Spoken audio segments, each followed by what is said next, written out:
स्वागत है आप लोगों का सीए इंटरमीडिएट ऑडिट की एक और लाइव क्लास के अंदर। अब हम लोग आज क्या पढ़ने वाले हैं, चैप्टर 11 की बच्चों ये है हमारी एक और क्लास और बहुत आराम से मेरे साथ आप लोग जुड़े रहिएगा। नाम है चैप्टर 11 का ethics and terms of audit engagement. Okay, हम लोगों ने एथिक्स पढ़ना शुरू किया है। तारीफें मैंने बच्चों इसकी बहुत बार आप लोगों से कर दी थी। अगर आपको याद हो, मैंने आपको बोला था कि ये चैप्टर आपके पेपर में बेटा 4 तो मैं मिनिमम बोल रहा हूं, ऊपर में 10 तक आपसे जो है ये पूछा जा सकता है, तो इसको बिल्कुल भी छोड़ के मत जाइएगा।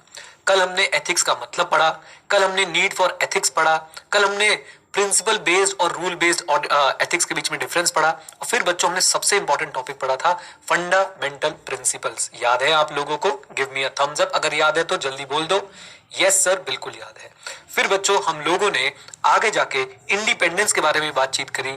इंडिपेंडेंस पे हमने शॉर्ट नोट तैयार कर लिया और आज हम लोग क्या पढ़ने वाले हैं, थ्रेट्स टू इंडिपेंडेंस। एंड मैं इसका टॉपिक देखता हूं और फिर मैं बच्चों पता है क्या देखता हूं, मैं तुम्हारे नंबर देखता हूं 60, 70, 75, क्योंकि ये टॉपिक जो है हर टॉपिक पे बच्चों लिखा हुआ है पढ़ ले नलायक, पेपर में आऊंगा फिर मत बोलियो बताया नहीं था।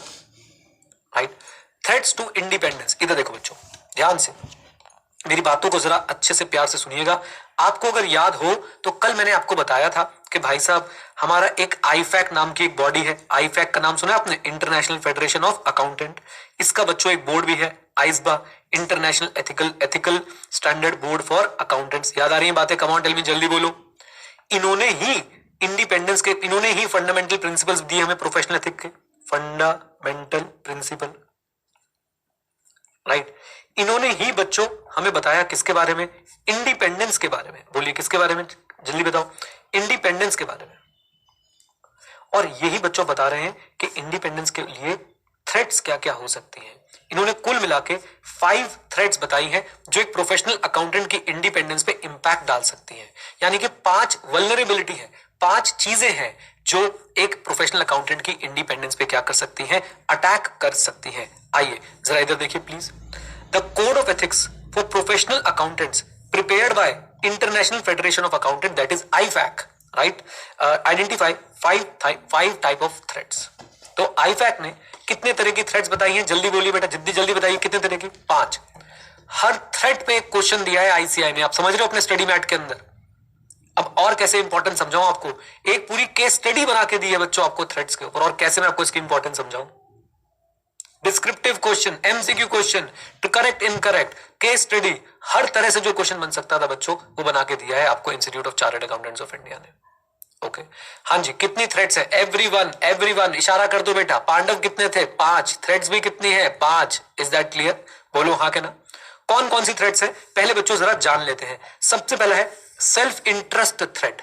सेल्फ इंटरेस्ट थ्रेड, ओके, सिर्फ नाम बता रहा हूं अभी मैं आप लोगों को। दूसरा कौन सा है? Self review threat. तीसरा advocacy threat, then familiarity threat, और आखिरी में आती बच्चों इंटिमिडेशन थ्रेड। बुक से ही पढ़ना है, टॉपिक जो मेरी बुक है उसी से पढ़ना है बच्चों। इंपॉर्टेंट कीवर्ड्स मार्क कराता चलूंगा, कुछ लिखूंगा तो वो आपके पास पहुंच जाएगा, बिल्कुल भी चिंता मत कीजिए। सबसे पहले सेल्फ इंटरेस्ट थ्रेट के बारे में बात करते हैं। सिंपल सी बात है, अगर आपका जिस कंपनी का, जिस एंटिटी का आप ऑडिट करने जा रहे हैं, अगर आपका उसके अंदर डायरेक्ट या इनडायरेक्ट फाइनेंशियल इंटरेस्ट है, तो आप लोगों को लगेगा कि मैं अपना ही इंटरेस्ट जो है वो खराब कर दूंगा अगर मैं कंपनी में अगर ओपिनियन गलत देता हूं या कंपनी की मिस्टेक्स बाहर निकाल लाता हूं। बोलो हाँ क्या ना। सेल्फ इंटरेस्ट थ्रेट कब होती है? जब आपका क्लाइंट के अंदर डायरेक्ट या इनडायरेक्ट फाइनेंशियल इंटरेस्ट होता है। जब आपका क्लाइंट के अंदर डायरेक्ट या इनडायरेक्ट फाइनेंशियल इंटरेस्ट होता है। Is that clear? बोलिए कम ऑन, जल्दी बताओ बेटा, जल्दी बताओ। यस सर, बिल्कुल सर। आ जाओ बच्चों, हल्के फुल्के से नोट्स भी बना लेता हूं मैं इसके लिए। तो सबसे पहले हमें पढ़नी है कौन सी थ्रेड, जल्दी बताइए? Self interest thread. और सेल्फ इंटरेस्ट थ्रेड बच्चों कब होती है? मैंने आपको बता दिया, कीवर्ड क्या है बच्चों इसका, direct indirect financial interest in the client.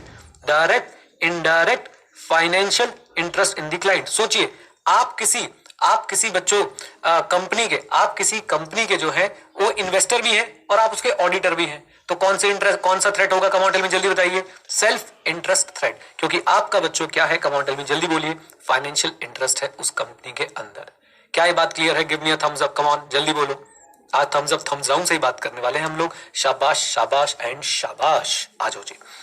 इसके बाद बच्चों चलते हैं और देखने की कोशिश करते हैं अब और क्या क्या एग्जाम्पल हो सकते हैं। देखिएगा बच्चों, एमसीक्यूज कैसे पूछेंगे आपसे।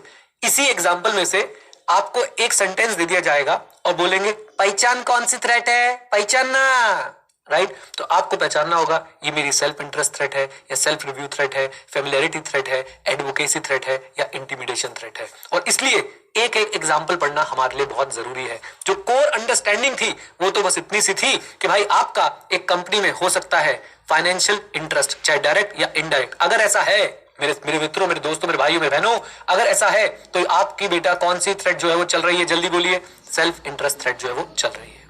आइए एग्जांपल्स, डायरेक्ट फाइनेंशियल इंटरेस्ट और indirect financial interest in a client. ठीक है जी। लोन और गारंटी टू और फ्रॉम कंसर्न क्लाइंट। सोचिए आप लोन ले रहे हैं क्लाइंट से, आप उसका ऑडिट क्या इंडिपेंडेंटली कर पाएंगे? नहीं। आप लोन दे रहे हैं क्लाइंट को, क्या आप उसका ऑडिट इंडिपेंडेंटली कर पाएंगे? नहीं। आपने कोई लोन लिया है और उसकी गारंटी क्लाइंट ने दी है। आपने कोई लोन लिया है और उसकी गारंटी क्लाइंट ने दी है। इधर देखिए बच्चों, ये है आप सीए, आपने लेना बैंक से क्या लिया बेटा? आपने लेना बैंक से लिया है लोन, और इस लोन की जो गारंटी है, गारंटी जो है वो मिस्टर बी ने ली है और मिस्टर बी आपके क्लाइंट है। अब आप बताइए क्या आप बच्चों इंडिपेंडेंट रहे? Answer is no. ओके, तो याद रखें बच्चों, डायरेक्ट इनडायरेक्ट फाइनेंशियल इंटरेस्ट तो हो ही गया। अब उसके एग्जांपल्स आपको क्या क्या दिए जा रहे हैं जरा देखिएगा। नंबर 1, लोन ले रखा है या लोन दे रखा है, गारंटी आपके लोन की उसने दी है या आपने उसके लोन की दी है, तो बेटा इसे बोलते हैं फाइनेंशियल इंटरेस्ट होना। Undue dependence on clients fee, important mark कर लो बेटा, इसका इंपॉर्टेंट मार्क कर लो। अनड्यू डिपेंडेंस क्या है? इधर देखो प्लीज एवरीवन, मेरे भाई, मेरे दोस्त, मेरे लाल, मेरे प्यारे, अगर आप एक पर्टिकुलर क्लाइंट पे ही डिपेंडेंट है, उससे आपको बहुत मोटी फीस आती है भैया, आपके पूरी फर्म की 50% of the fees, 40% of the fees एक ही क्लाइंट से आ रही है, आप कभी भी उस क्लाइंट को इंडिपेंडेंटली ऑडिट नहीं कर पाओगे। आपको हमेशा लग रहा है भैया आपने कुछ कह दिया और चले गए तो नुकसान हो जाएगा, हमारा नुकसान है ना। अनड्यू डिपेंडेंस अगर आपकी है बच्चों क्लाइंट की फीस पे, तो आप लोगों को हमेशा डर लग रहेगा कहीं मुझसे ये एंगेजमेंट खो ना जाए, कहीं मुझसे ये असाइनमेंट खो ना जाए, कहीं मुझसे ये क्लाइंट मुझे छोड़ के चला ना जाए, राइट। सेल्फ इंटरेस्ट थ्रेट बच्चों। तीसरा क्लोज बिजनेस रिलेशनशिप। अरे भाई साहब, आप दोनों ने मिलके एक बिजनेस रिलेशनशिप आप दोनों ने मिलके एक और बिजनेस डाल रखा है ना, यहाँ तो आप उसको ऑडिट कर रहे हो और साथ में अपनी फैक्ट्री लगा रखी किसी और चीज की। कौन सी थ्रेट है? जल्दी बोलिए, कौन सी थ्रेट है? जल्दी बोलिए। Self interest threat.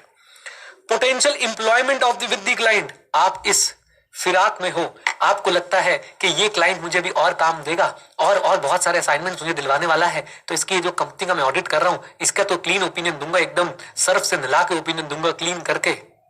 Self interest threat. You are expecting a lot of work from a particular client. Self interest threat. Contingent fee for audit engagement. भाई ये तो पाप है। क्लाइंट ने बता दिया देखो हम पता फीस कैसे देते हैं, आप अगर क्लीन ओपिनियन देंगे तो 10 लाख मिलेंगे, आप मॉडिफाइड में अगर क्वालिफाइड देंगे तो 8 ही मिलेंगे, अगर आप डिस्क्लेमर दे देंगे तो आपको मिलेगा 1 लाख रुपए फीस में। कंटिजेंट फी ओपिनियन के हिसाब से फीस है बच्चों। सेल्फ इंटरेस्ट थ्रेट आ जाएगी कि नहीं? कम ऑन, यस और नो, बोलो हाँ क्या? आ जाओ जी। Contingent fee for the audit engagement. Audit firm unduly relies on fees. ये तो मैंने आपको बता ही दिया। ऑडिट फर्म अगर एक ही क्लाइंट पे फीस के लिए रिलाई करती है तो it may result in threat to self interest of auditor and he may not work objectively for the fear of losing the client. याद कुछ नहीं करना है, बस पहले मुझे कॉन्सेप्ट के बारे में मेरे से बात कर लो, मजा आ जाएगा बच्चों। एवरीवन हमने पढ़नी है थ्रेट्स। पहली थ्रेट है सेल्फ इंटरेस्ट थ्रेट। कीवर्ड क्या है? फाइनेंशियल इंटरेस्ट है आपका क्लाइंट के अंदर। फाइनेंशियल इंटरेस्ट वेदर डायरेक्ट और इनडायरेक्ट। अब उसके बच्चों जितने मर्जी एग्जांपल बना लो।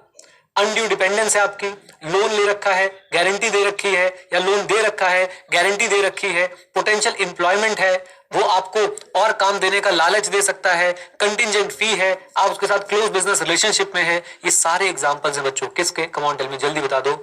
आपके इंटरेस्ट के। और जब आपका इंटरेस्ट होता है क्लाइंट पे तो इंडिपेंडेंस पे कौन सी थ्रेट मंडरा रही होती है? Self interest threat.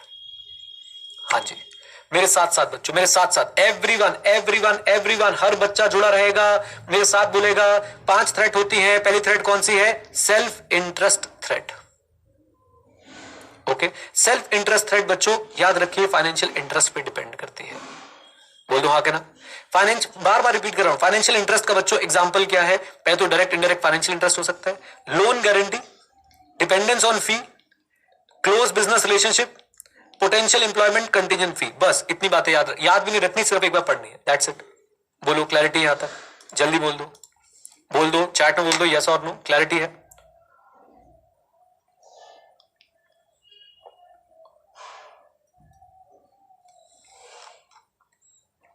चलिए जी, बहुत ही बढ़िया। आज बच्चों नेक्स्ट थ्रेड पे चलते हैं बच्चों, नेक्स्ट थ्रेड पे चलते हैं, वो है सेल्फ रिव्यू थ्रेड। ये सेल्फ रिव्यू थ्रेड क्या है?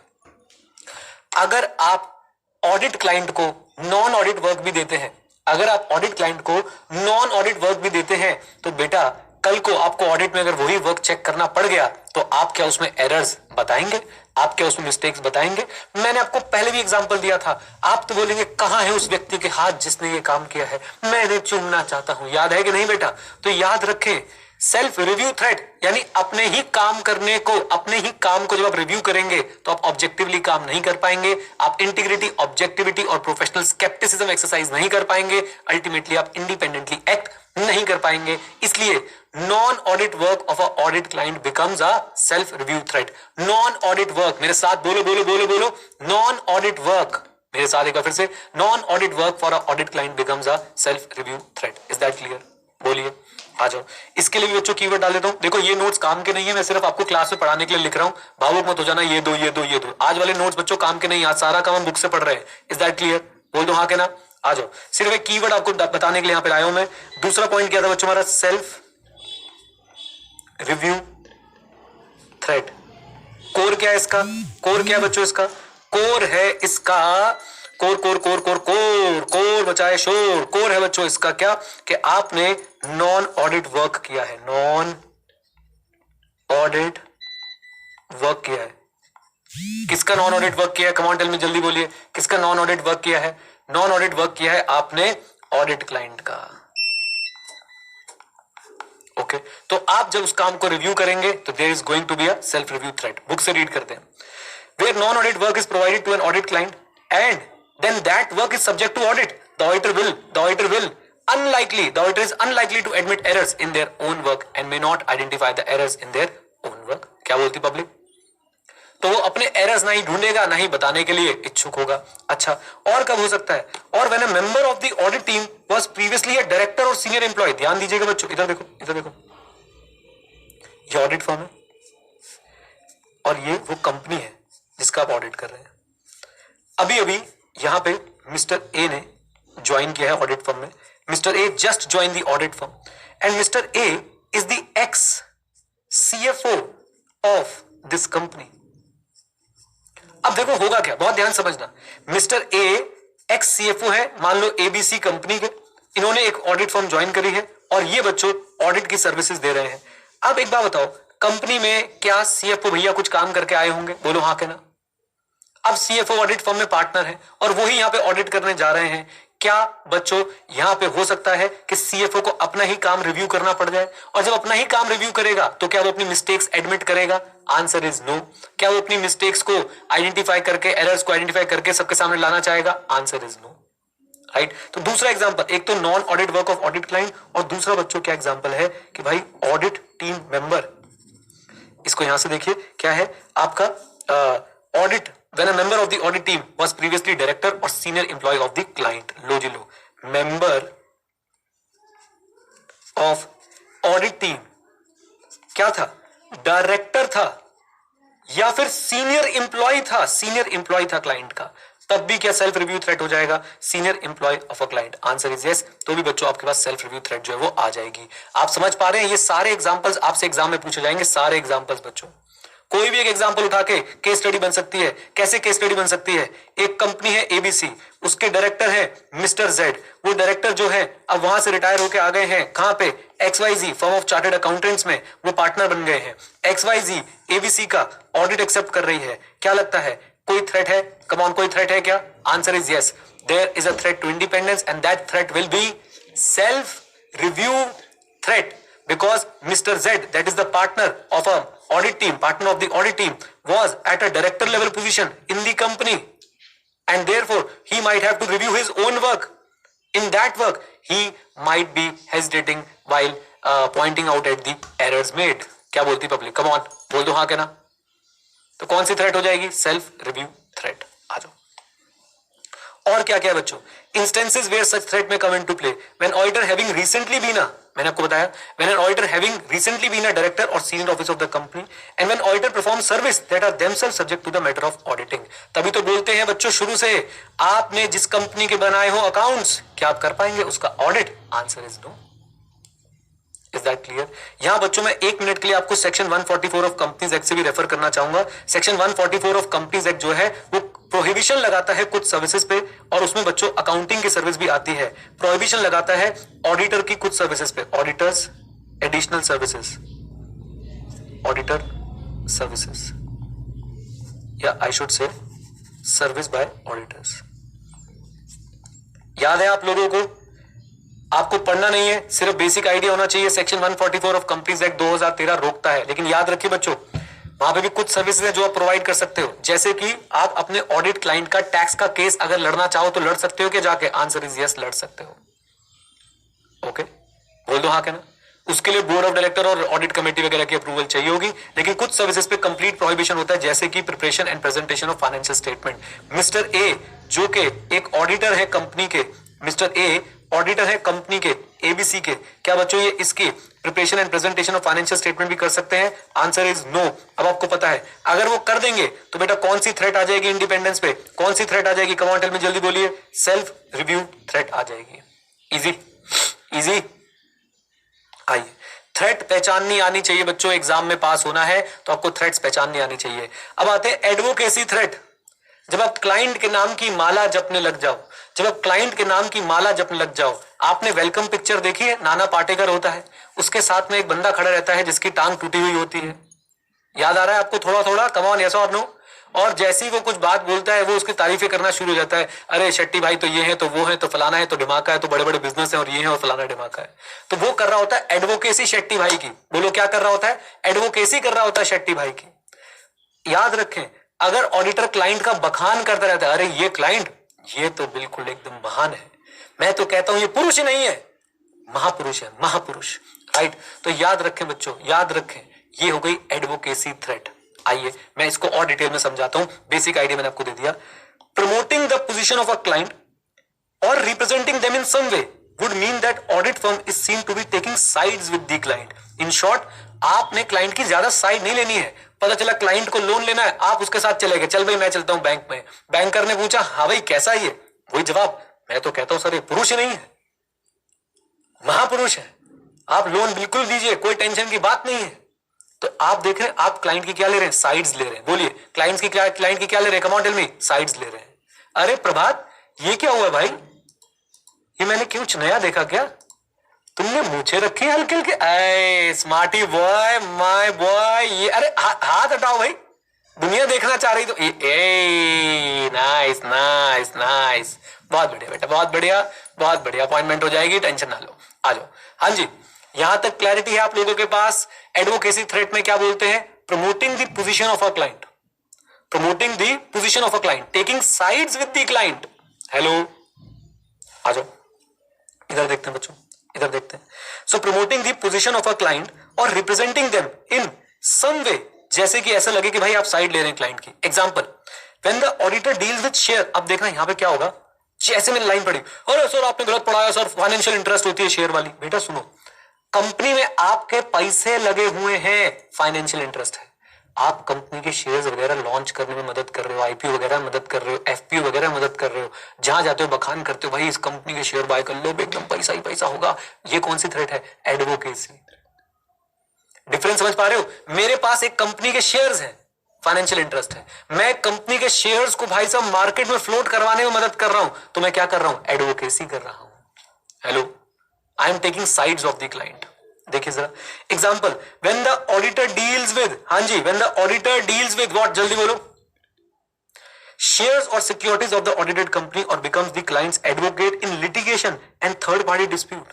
भाई साहब क्लाइंट तुम्हारा पता क्या बन गया? लंगोटिया यार। क्लाइंट तुम्हारे फर्म के नीचे आकर आवाज आ रहा, मल्होत्रा चलियो जरा, तुम कहते आया भैया, आया आया भी आया, और तुम चलते से उठ गए। राइट। तो बेटा ये है एडवोकेसी थ्रेट। बताओ कहां चलना, बताओ किससे बात करनी है, ये है क्या कमांड में, जल्दी बताओ। Advocacy threat. एक बार दोबारा बोलूंगा बच्चों एडवोकेसी थ्रेट को, एग्जांपल बहुत अच्छे से सुनिएगा। आप क्लाइंट की पोजीशन को प्रमोट करते हैं, आप उसको रिप्रेजेंट करते हैं, आप उसकी साइड लेते हैं। एग्जांपल, आप डील कर रहे हैं उसके शेयर्स और सिक्योरिटी में, कंफ्यूज मत होना, आपके पास उसके शेयर्स हैं, फाइनेंशियल इंटरेस्ट, पैसा पैसा पैसा, डन। आप बच्चों ध्यान सुनिएगा, आप जो है उसके शेयर्स को बिकवाने में मदद कर रहे हैं, लॉन्च करवाने में मदद कर रहे हैं, अलॉट कराने में मदद कर रहे हैं, तो क्या कर रहे हैं कमांड टेबल, जल्दी बताइए। अब आप कर रहे हैं एडवोकेसी। Is that clear? बोल दो हाँ के ना। आ जाओ जी, आ जाओ, आ जाओ जी, आ जाओ मेरे साथ। When an auditor deals with shares और securities of the audited company और बिकम्स दी, अब उसके एडवोकेट बने फिर रहे हैं भाई साहब लिटिगेशन में। बोलते हैं तू घना एडवोकेट बन रहा है, तू एडवोकेट है इसका, तो बेटा एडवोकेट है मतलब तू बहुत साइड ले रहा है इसकी। तो यहां पे हो गया क्या, आप उसके लिटिगेशन में साइड ले रहे हैं, आप उसके थर्ड पार्टी डिस्प्यूट में साइड ले रहे हैं, तो एडवोकेसी थ्रेट आ जाती है। डन। देखिए, in such situation auditor can be perceived, auditor को देखा जाता है as backing and championing the causes of auditing clients. मतलब ऐसा लग रहा है कि भाई ये तो क्लाइंट के कुछ ज्यादा ही जो है, क्लाइंट के लिए कुछ ज्यादा ही काम कर रहा है, क्लाइंट की कुछ ज्यादा ही साइड ले रहा है, and it will lead to believe that the auditor is not acting and working objectively. जरा बच्चों मेरा साथ दीजिएगा, इंडिपेंडेंस होनी ही नहीं चाहिए, दिखनी भी चाहिए। Independence must be there in fact and it must appear also to all the third party. You should avoid these circumstances which may lead a third party to conclude that your IOP has been compromised. और बच्चों जब आप client की इतनी side लेंगे, जब आप client की इतनी साइड लेंगे, क्लाइंट आपको आवाज लगा के बुला लेता, चल भाई जरा केस हो गया, और तुम चल देते उठ के, तो मुझे बताओ थर्ड पार्टी को क्या लग रहा होगा, क्या कहेंगे लोग, इसकी IOP तो गई। IOP क्या बेटा? Integrity, objectivity, professional scepticism. बात समझ आती है? एडवोकेसी वाली बात समझ आती है? अच्छा जी, आ जाओ जी, आ जाओ। देन इसके बाद बच्चों क्या आता है come on tell me? Familiarity threat. Familiarity threat बच्चों, फेमिलियरिटी थ्रेट, ये फेमिलियरिटी थ्रेट क्या होते हैं? इश्क में दो प्रेमी मशगूल हो रहे हैं, आपसे तुम और तुमसे तू हो रहे हैं। नहीं समझे बेटा? मतलब इतना घुल मिल गया है क्लाइंट आपके साथ कि आप लोग भाई साहब फैमिली हॉलीडेज पे साथ जा रहे हो, आपने अपनी लड़की वहां ब्याह दी भाई साहब, तो ये होगी फेमिलियरिटी थ्रेट। मतलब इतना ज्यादा आपका पारिवारिक माहौल बन चुका है कि ऑडिटर और मैनेजमेंट के बीच में डिफरेंशिएट ही करना जो है वो पॉसिबल नहीं हो पा रहा है। ओके, फेमिलियर, फेमिलियर बच्चों, फेमिलियर यानी कि जान पहचान बहुत ज्यादा बढ़ गई है। आ जाओ आ जाओ आ जाओ। Familiarity threat are self evident and occur when auditor form relationship with the client. ये रिलेशनशिप वाला रिलेशनशिप मत समझना, वैसे वो भी हो सकता है। सोचो आप एक क्वारे चार्टर्ड अकाउंटेंट, एकदम गबरू जवान, और वो कंपनी की जो फाउंडर है वो भी एकदम, अब गबरू जवान का बेटा फीमेल वर्जन क्या होता है मुझे नहीं पता, बस ब्यूटीफुल। ओके चलो इतना ही समझ लो। और आप वहां पे ऑडिट करने जाते थे, आंखों ही आंखों में इशारा हो गया, क्लाइंट तो हमको प्यारा हो गया, तो बेटा ये क्या हो जाएगा? फेमिलियरिटी थ्रेट हो जाएगी ना बेटा, राइट। तो याद रखें, जब ऑडिटर क्या बना लेता है कमांड टेल में, क्या बना लेता है? ऑडिटर रिलेशनशिप बना लेता है बच्चों, किसके साथ? क्लाइंट के साथ। And when they were they end up being too sympathetic, इसका एग्जांपल देखना, टू सिंपैथेटिक। आपका क्लाइंट से ऐसा रिश्ता बन चुका है, क्लाइंट के फाइनेंशियल स्टेटमेंट में लॉस देख के तुम्हारे आंसू आ रहे हैं, आप उसे कह रहे हो थोड़ा प्रॉफिट निकाला, कोई मैं हो रहा। टू सिंपैथेटिक, आप ज्यादा ही भाई साहब उसके प्रति दया दृष्टि रखने लग गए हैं, आप ज्यादा ही उसके कॉजेज में इंटरेस्ट लेने लग गए हैं, तो हम बोलेंगे भैया ये है फेमिलियरिटी थ्रेट। ओके, फिर से फेमिलियरिटी थ्रेट के कीवर्ड्स बच्चों ध्यान सुनना। कब अगर होती है बच्चों फेमिलियरिटी थ्रेट? जब ऑडिटर क्या बना लेता है? रिश्ता, रिलेशनशिप विद द क्लाइंट, और वो क्या हो जाता है? टू सिंपैथेटिक, यानी एक्सट्रीमली सिंपैथेटिक हो जाता है to the client's interest. Is that clear? आ जाओ जी। देन बहुत important example number 1, close relative of the audit team working in a senior position of the client company. सोचो बच्चों, सोचो, ये कंपनी, ये आप ऑडिटर, कंपनी का CFO आपकी बुआ का लड़का है, बुआ का लड़का। फेमिलियरिटी थ्रेट है कि नहीं है? कम ऑन जल्दी बोलो, फेमिलियरिटी थ्रेट है कि नहीं? अरे बता दो हाँ या ना करके, ये फेमिलियरिटी थ्रेट है। बुआ का लड़का, मामा का होता तो और बड़ी फेमिलियरिटी थ्रेट होती, क्योंकि जनरली हम लोग अपने मामा और मौसी वालों से ज्यादा कनेक्ट कर रहे होते हैं, बुआ से तो वैसे ही थोड़ा कम कनेक्शन हो, पता नहीं ये है, ये परमानेंट सा है इंडिया में, है ना। चाचा ताऊ बुआ वालों से कम कनेक्शन, मामा मौसी वालों से ज्यादा। बचपन वहीं बीता ना, छुट्टी में कहा मामा घर जा रहे हैं, नाना घर जा रहे हैं, मामा घर जा रहे हैं, है ना। एनीवेज चलिए, तो बताइए बच्चों, बताइए अगर अगर अगर आपकी कंपनी, किसी कंपनी का एक सीनियर एम्प्लॉय जो है वो रिलेटिव निकले बच्चों ऑडिटर का, तो कौन सी थ्रेट होने वाली है? कम ऑन टेल मी, जल्दी बताइए कौन सी थ्रेट होने वाली है? Familiarity threat. अब यहां पे उल्टा देखिएगा जरा, प्लीज ध्यान से देखिएगा बच्चों। अब क्या हुआ, ये ऑडिट फर्म है, ऑडिट फर्म में 3 पार्टनर थे, ए बी सी। एक पार्टनर सी ने फर्म छोड़ी और वो एक कंपनी में जाके क्या बन गया बच्चों? डायरेक्टर बन गया। सी ने फर्म छोड़ी और बच्चों सी यहां पे आके क्या बन गया? कम ऑन टेल मी, बताओ। डायरेक्टर बन गया। अब आप मेरी बात को समझो जरा ध्यान से, जब सी बच्चों यहां पे डायरेक्टर बन गया, तो क्या इस फर्म के लिए जो बच गई, ए बी फर्म के लिए, क्या बच्चों फैमिलियरिटी थ्रेट है कि नहीं? अपना ही कोई वहां जाके बैठा हुआ है, बोल दो हाँ के ना। याद रखें बच्चों, इसको आपने ध्यान रखना है। अगर डायरेक्टर कंपनी छोड़ के यहां पे आ रहा था ना, सेल्फ रिव्यू थ्रेट हो रहा था। डायरेक्टर कंपनी छोड़ के जब यहां हमारी ऑडिट फर्म में आ रहा, सेल्फ रिव्यू थ्रेट था, क्योंकि अब वो ऑडिट फर्म काम चेक करेगी और काम में हो सकता है डायरेक्टर इन्वॉल्व रहा हो। कमाल, यस और नो। और जब हमारा पार्टनर छोड़ के उस फर्म, उस कंपनी के अंदर चला गया, क्लाइंट के अंदर चला गया है, तो कौन सी थ्रेट हो जाएगी? फैमिलियरिटी थ्रेट हो जाएगी। एग्जाम्पल सुनो, इधर देखो। ए बी सी एक ऑडिट फर्म थी। सी ने सोचा अपन अपना स्टार्टअप खोलेगा, और सी ने अपना स्टार्टअप खोला, सी ने अपना स्टार्टअप खोला shark India private limited. Okay, अब सी ने बोला ऑडिट किससे कराऊं, किससे कराऊं?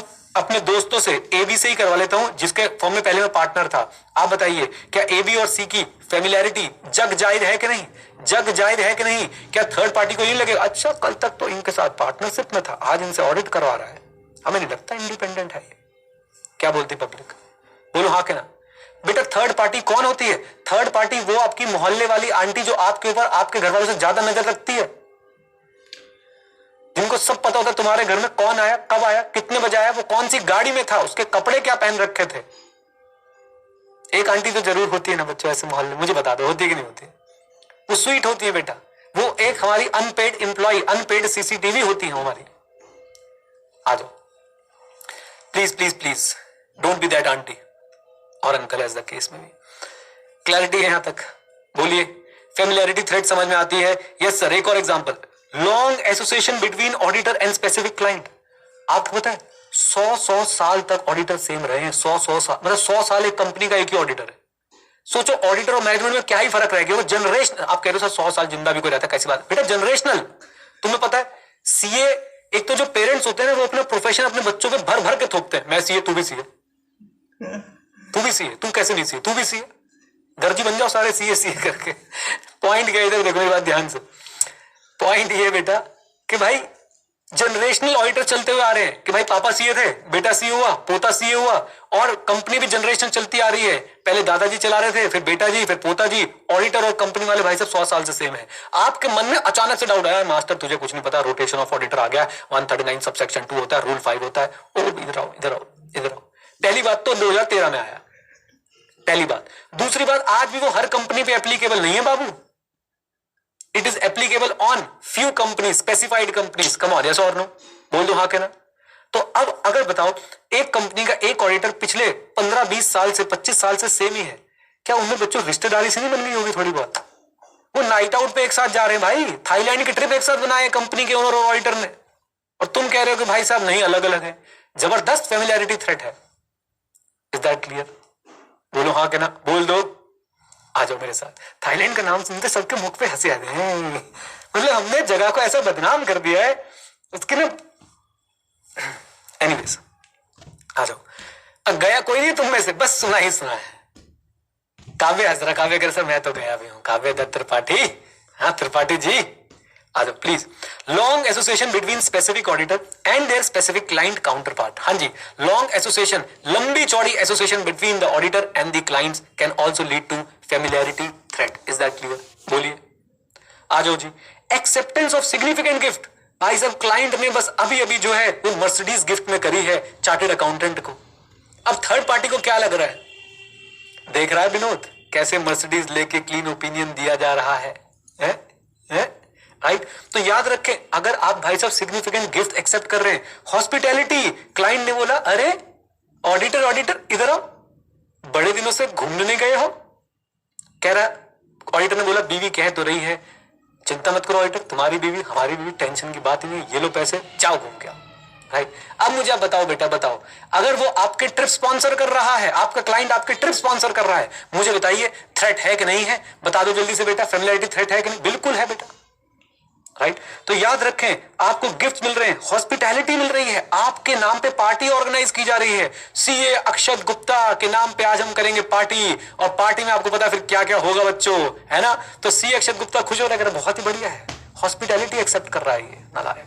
आ जाओ, from the client company it's director, या तो क्लाइंट कंपनी से या उसके डायरेक्टर से या उसके एम्प्लॉय से, अगर बच्चों आप लोग जो है किसी भी तरह के गिफ्ट्स ले रहे हैं, हॉस्पिटैलिटी ले रहे हैं, तो ये बन सकती है फेमिलियरिटी थ्रेट।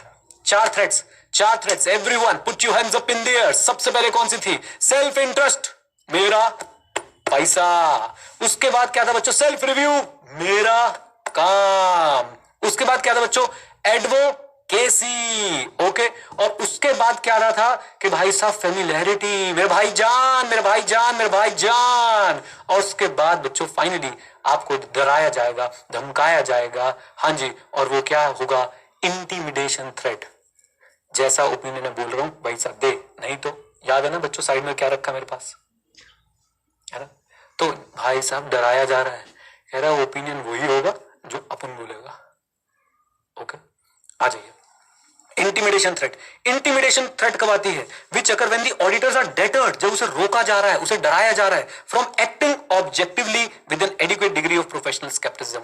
जब आपको डरा धमका के आपको रोका जा रहा है कि आईओपी छोड़, अपनी आईओपी को घर पर रख के आ। What is IOP? Integrity, objectivity and professional scepticism. Then it becomes what threat? जल्दी बताओ बेटा।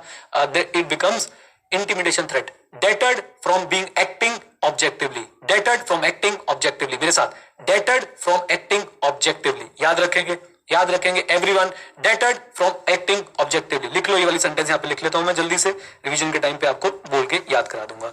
याद रखिए, आज के क्लास नोट्स आपके लिए नहीं है, आज आपको सब कुछ बुक से ही पढ़ना है। हाँ जी, deterred from acting objectively, acting objectively, यानी आपको अनबायस्ड एक्शंस नहीं लेने दिया जा रहा है। तो बेटा कौन सी थ्रेट आ रही है? जल्दी बोलो, इंटिमिडेशन थ्रेट। मेरे साथ, कौन सी थ्रेट? Intimidation threat, okay. इसके कुछ एग्जांपल्स पढ़ते हैं, इधर देखिए। These could happen because of threat of replacement over disagreement। आप ऑडिटर से बोले, ऑडिटर तू नहीं देगा क्लीन ओपिनियन, हम किसी और को रख लेंगे ऑडिटर। तो आपको रिप्लेसमेंट की थ्रेट दी जा रही है, कोई आए तो वेलकम, जाए तो भीड़ कम, ऐसा बोला जा रहा है कि तू नहीं तो कोई और सही, कोई और नहीं तो कोई और सही। राइट, तो याद रखें बच्चों, अगर आपको रिप्लेसमेंट की थ्रेट दी जाए, इसका मतलब इंटिमिडेटिंग थ्रेट्स आ रही है, आपको इंटिमिडेट किया जा रहा है। अच्छा, डिसएग्री किस बात के ऊपर आपका डिसएग्रीमेंट हुआ? एप्लीकेशन ऑफ अकाउंटिंग प्रिंसिपल को लेके। आप कह रहे हो ये रेवेन्यू इस बार रिकॉग्नाइज नहीं होना चाहिए, क्लाइंट कह रहा है भैया इसी बार रिकॉग्नाइज होगा, तभी तो फंडिंग मिलेगी अगले राउंड की। और इस डिसएग्रीमेंट पे क्या बोला जा रहा है? अब आपको हटा के किसी और को रख लेंगे। प्रेशर बनाया जा रहा है to reduce the work in response to reduce audit fees. Client कह रहा है तेरी ऑडिट फीस हमने रिड्यूस करी ना, तू काम भी कम कर, तू काम भी रिड्यूस कर, पागल है, तेरी ऑडिट फीस रिड्यूस करी, तू काम भी कम करा कर। प्रेशर बनाया जा रहा है किस बात का? Disproportionately reduce work in response to the reduce audit fees और बीइंग थ्रेटन्ड विद लिटिगेशन। बच्चों, पीडब्ल्यूसी को अनिल अंबानी की कंपनी ने ऐसे ही धमकाया था कि हम तुम्हारे ऊपर केस कर देंगे। इन शॉर्ट, ऑडिटर को क्या बोला जा रहा है? सलमान खान नहीं बोलता था मैं आऊं अभी अंदर, तो बेटा ऐसे बोल के धमकाया जा रहा है किसको बेटा? ऑडिटर को। तू बाहर मिल, राइट, इंटिमिडेशन थ्रेट। आइए बच्चों जरा देखें, रिप्लेसमेंट की थ्रेट दी जा रही है और आपको बोला जा रहा है काम अपना कम कर दो, आपको लिटिगेशन से डराया जा रहा है। 3 word, replacement, reduce your work और लिटिगेशन। और उसको भी लिख लेते हैं, हाँ जी, रिप्लेसमेंट, डिसएग्रीमेंट होता ही बोला नहीं भैया रिप्लेसमेंट। और आपको क्या बोला जा रहा है? Reduce your work according to the fees, reduce your work. And बच्चों फाइनली आपको एक चीज और बोली जा रही है, आपको थ्रेटन किया जा रहा है किससे? लिटिगेशन से। केस कर देंगे तुम्हारे पर, बता रहे हैं, अदालत ले चलेंगे तुम्हें, फिर खेलते रहना ऑडिटर हमारे साथ। चाचा विधायक है हमारे। हाँ जी, क्लियर है यहां तक? जल्दी बोलिए, क्लियर है? लो जी लो। पांचों थ्रेड्स बच्चों, पांचों थ्रेड्स, आप अब इन पांचों थ्रेड्स को मैं आपसे रिक्वेस्ट करूंगा कि एक बार क्विकली रीड कर लो, क्विकली रीड कर लो, सेल्फ रीडिंग कर लो। फिर मैं बच्चों आपको ले चलूंगा सेफ गार्ड्स पे और उसके बाद प्रोफेशनल स्केप्टिसिज्म पे, फिर चैप्टर खत्म करेंगे, मतलब आज के टॉपिक खत्म करेंगे और अगली 2 से 3 क्लास में चैप्टर भी खत्म कर देंगे। जल्दी से रीड कीजिए, मैं आपको टाइम दे रहा हूं 5 मिनट का, सारी थ्रेड्स को। कोई जाएगा नहीं, कोई हिलेगा नहीं, डुलेगा नहीं बच्चों। आपके पास है 7 मिनट इस पूरे टॉपिक को पढ़ने के लिए। Your time starts now. Timer 7 minutes. 7 minutes counting down. Reading करो, रीडिंग अच्छे से।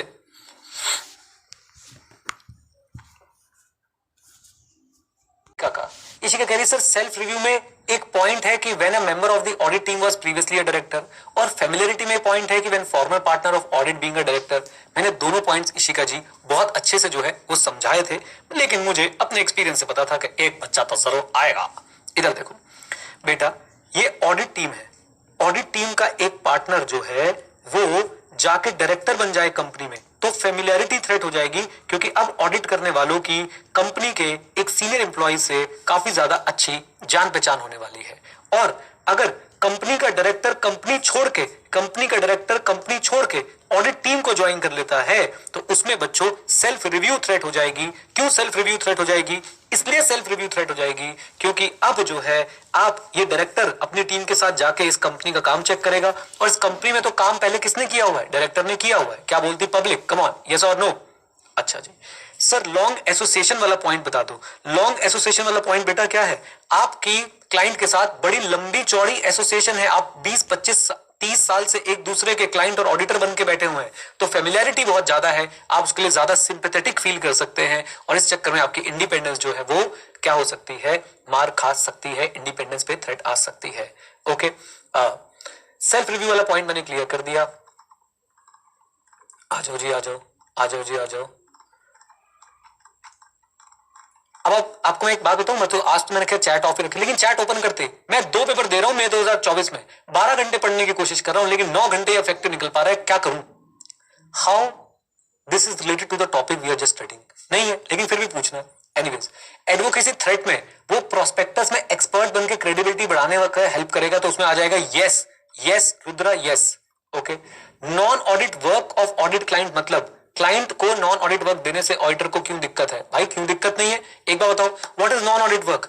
आप क्लाइंट का इंटरनल कंट्रोल बना रहे हो, आप क्लाइंट के अकाउंट्स बना रहे हो। आप मुझे बताओ बच्चों, आपने अगर क्लाइंट का इंटरनल कंट्रोल बनाया, आपने क्लाइंट के अकाउंट्स बनाए हैं, क्या आप जो है विदाउट बीइंग बायस्ड उसका ऑडिट कर पाओगे? Answer is no. आप क्या अपने ही काम में गलती निकालोगे? कभी भी नहीं। आप तो बोलोगे ये अकाउंट्स बनाने वाला व्यक्ति है कौन? कहां है वो महान व्यक्ति?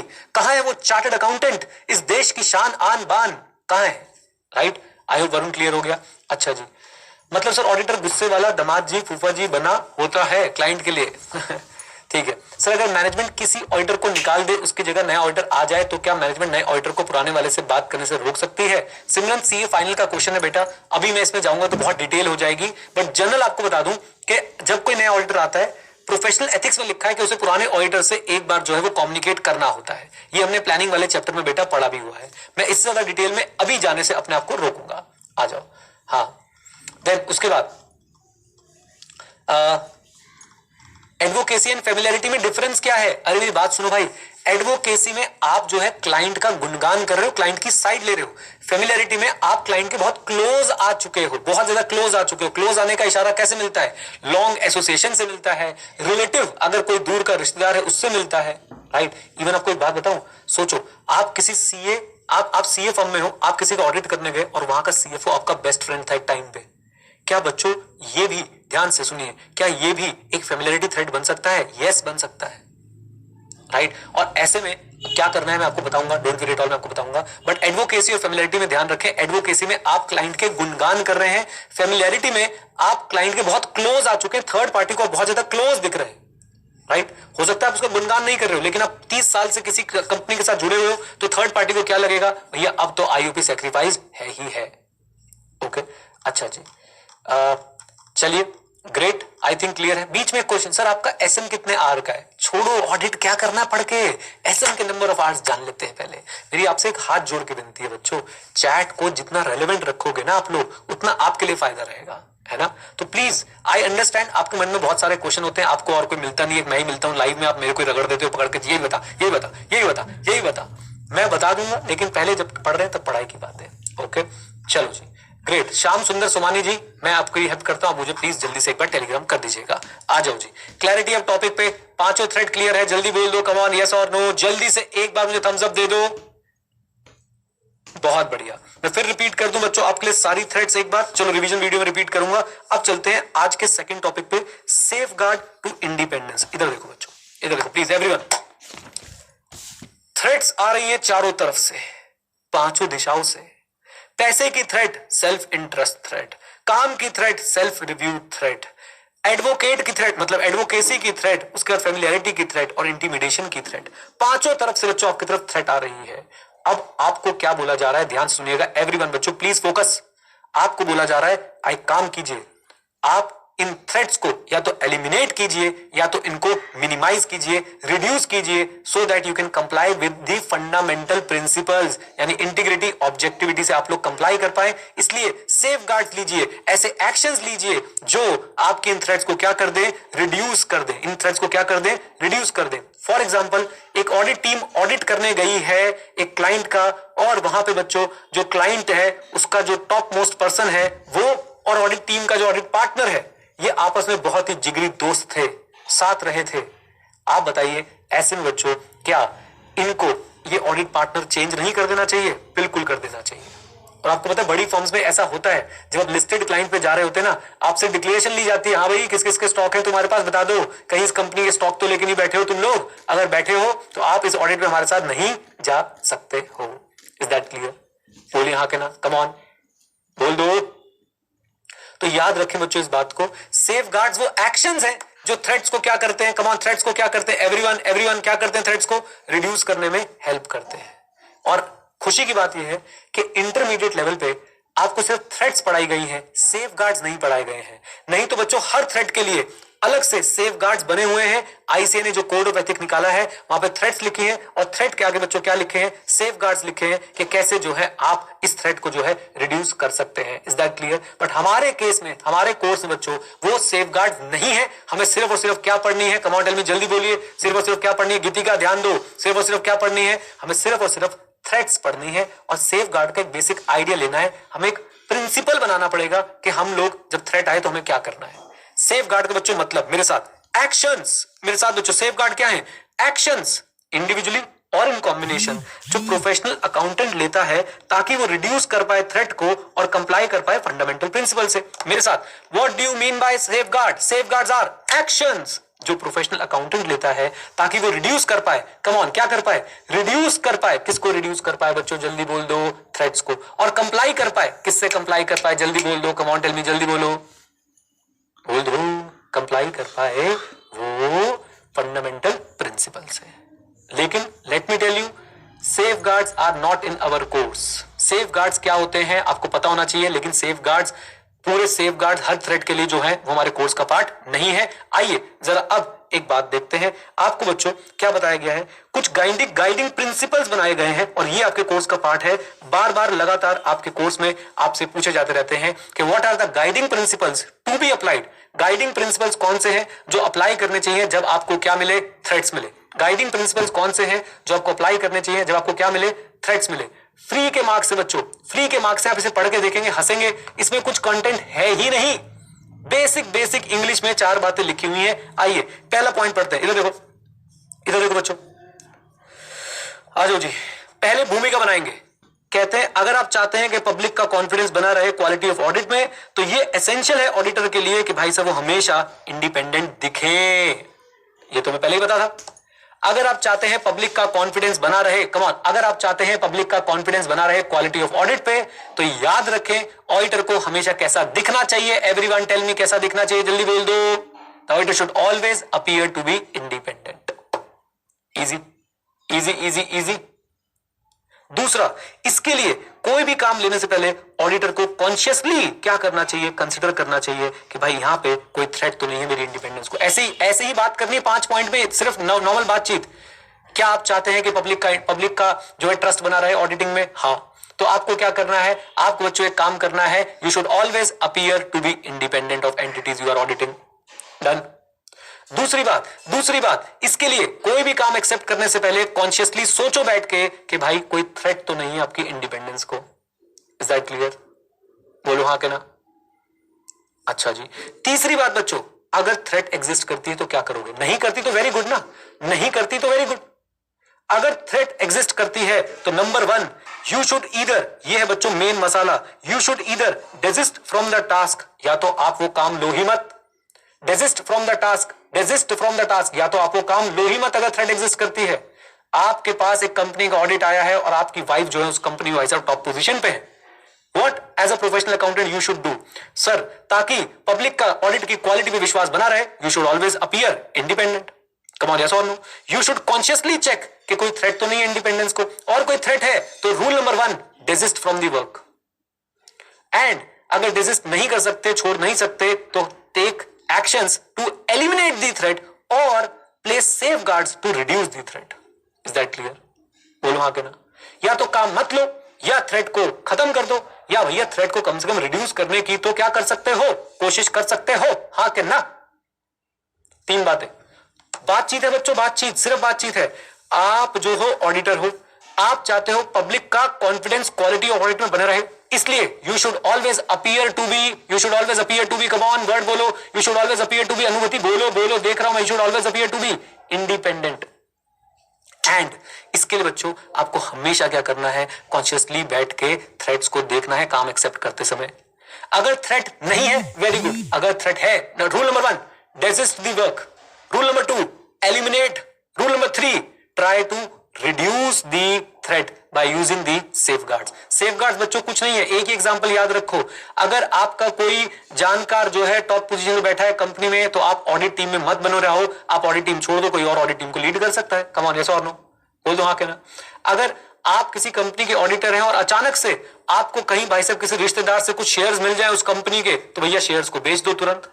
कम ऑन, यस और नो, नहीं तो थ्रेट बनी रहेगी, फाइनेंशियल इंटरेस्ट आ जाएगा, सेल्फ इंटरेस्ट थ्रेट आ जाएगी। Is that clear? बोलिए। 3 बातें याद होती हैं सबको, 3 बातें याद होती हैं सबको। आ जाओ चौथी बात पे चलते हैं।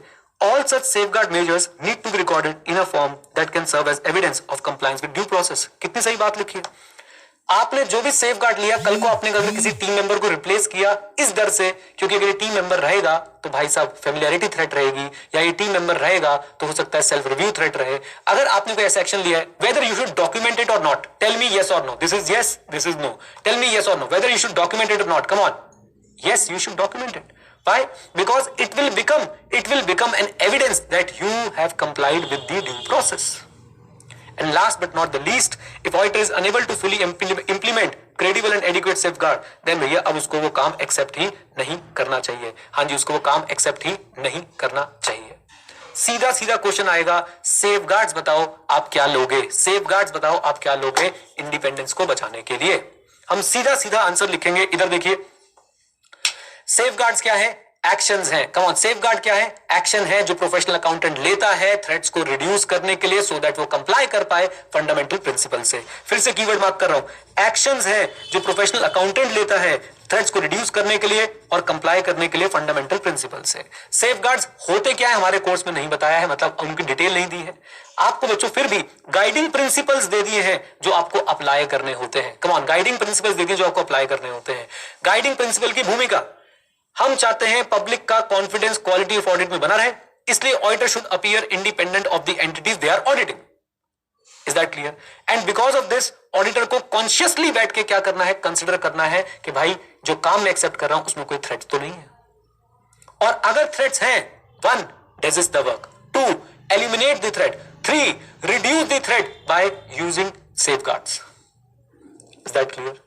बोलिए। अच्छा जी, फिर देन नेक्स्ट पॉइंट हमारे पास क्या होता है, अगर आपने कोई सेफगार्ड लिया है then it need to be recorded in a form, ताकि वो एज अ एविडेंस आप लोग यूज कर सकें। Is that clear? बोलिए। अच्छा जी, और अगर आप नहीं इंप्लीमेंट कर पा रहे हैं क्रेडिबल और एडिक्वेट सेफगार्ड, तो आपको काम एक्सेप्ट जो है वो नहीं करना चाहिए। बताइए यहां तक क्लैरिटी है या नहीं? एवरीवन प्लीज जल्दी बोल दो। ऐसे टॉपिक्स बच्चों भगवान की देन होते हैं, 4 नंबर, 5 नंबर, 3 नंबर, कोई भी नंबर का जो क्वेश्चन पूछेगा इसे फिट बैठता है उसमें। सीधा बोलेंगे सेफ गार्ड्स टू इंडिपेंडेंस बताइए जी, उस पर शॉर्ट नोट लिखिए। आपको इतना बताना है, action professional accountant reduce threat comply fundamental principle. Guiding principles क्या है भाई साहब, पब्लिक का कॉन्फिडेंस बढ़ाना है, क्वालिटी पे अपीयर इंडिपेंडेंट। ऑडिटर को कॉन्शियसली देखना है कोई थ्रेट तो इन्वॉल्व नहीं है उसकी इंडिपेंडेंस को लेके, है तो डिजिस्ट करो या तो एलिमिनेट करो या तो रिड्यूस करो थ्रू सेफ गार्ड्स। अच्छा जी, जो भी किया है उसे रिकॉर्ड करो ताकि वो आपको एविडेंस, आपके लिए एविडेंस बनके आप उसको यूज कर पाए। नहीं कर पा रहे तो भैया सिंपल सी बात है, काम को एक्सेप्ट ही मत करो। क्या बोलती पब्लिक? डन। चलिए, तो यहां आके बच्चों हमारे इंडिपेंडेंस के थ्रेट्स और सेफगार्ड्स जो है वो कंप्लीट होते हैं। क्या सर आज छुट्टी होगी? नहीं बेटा, आज ब्रेक होगा और ब्रेक के बाद प्रोफेशनल स्केप्टिसिज्म का टॉपिक होगा। पक्का मुझे कराने दो बेटा, क्योंकि प्रोफेशनल स्केप्टिसिज्म का टॉपिक खत्म होने के बाद ऐसे 210 हम लोग पहले ही पढ़ चुके हैं और उसके बाद बच्चों, प्यारे प्यारे बच्चों, दाल दाल कच्चो सच्चो, फिर हम लोग जो है जो 2 एसेज बचे हैं वो कर लेंगे अगली 2 क्लास में, हमारा ये चैप्टर हो जाएगा फिनिश। फिर मैं नेक्स्ट चैप्टर का भी प्लान करके बैठा हूं, सब कुछ लिख के बैठा हूं, फिर बच जाएंगे हमारे मात्र 3 चैप्टर और मिसलेनियस टॉपिक्स, वो सब आपको करा दिया जाएगा टाइम पे। डन। चलिए जी, तो ब्रेक पे चलते हैं और ब्रेक के बाद मिलते हैं और पढ़ते हैं प्रोफेशनल स्केप्टिसिज्म। ओके चलो प्यारे राज दुलारो, अब हम क्या पढ़ने जा रहे हो? हम पढ़ने जा रहे हो बच्चों जो हम नहीं बोल पा रहे हो, प्रोफेशनल व्हाट बेटा? Professional scepticism. मेरे साथ बोलो क्या? Professional scepticism. फेवरेट टॉपिक बच्चों, एग्जामिनर का फेवरेट टॉपिक। आप देख रहे हो एक तो चैप्टर इंपॉर्टेंट, उसमें सारे के सारे टॉपिक इंपॉर्टेंट, मतलब कि भाई साहब एकदम मस्त माहौल बना के भाई साहब से क्वेश्चन पूछे जाएंगे। एंड आप सरप्राइज मत होइएगा अगर इस चैप्टर से आपको 15 मार्क्स के क्वेश्चन दिख जाए। सर आप ना बड़े वो हो, कभी 4 कभी 10 कभी 15, मैं कह रहा हूं हायर साइड पे बेटा 15 भी जा सकता है। Life is all about probabilities और इस चैप्टर से आने की, टॉपिक के आने की प्रोबेबिलिटी धीरे धीरे बढ़ती ही जा रही है। राइट सोचो 10 नंबर की केस स्टडी इस चैप्टर से उठ के आ गई तो भाई साहब जुबिडूबी पंपारा हो जाएगा कि नहीं बेटा? आइए चलिए, तो प्रोफेशनल स्केप्टिसिज्म है क्या और ऑडिटर को प्रोफेशनल स्केप्टिसिज्म ऑडिट में कब मेंटेन करना चाहिए? सुनिए मेरी बात को। Professional scepticism should be maintained through out the audit. मेरे साथ, professional scepticism must be maintain, मेरे साथ come on, through out the audit, यानी पूरे ऑडिट के दौरान you should exercise what? Professional scepticism. अब बच्चों आपसे पूछेंगे ऐसा क्यों? तो पहले बच्चों हम लोग प्रोफेशनल स्केप्टिसिज्म का कॉन्सेप्ट समझाएंगे और फिर हम समझाएंगे व्हाई प्रोफेशनल स्केप्टिसिज्म। साथ दीजिएगा एवरीवन, प्लीज साथ दीजिएगा। इधर देखो, व्हाट इज प्रोफेशनल स्केप्टिसिज्म और प्रोफेशनल स्केप्टिसिज्म दे रखा है बच्चों आपको ऐसे 200 में। ऐसे 200 का नाम याद है? कुछ सुना सुना सा लग रहा है? बोलो हाँ के ना?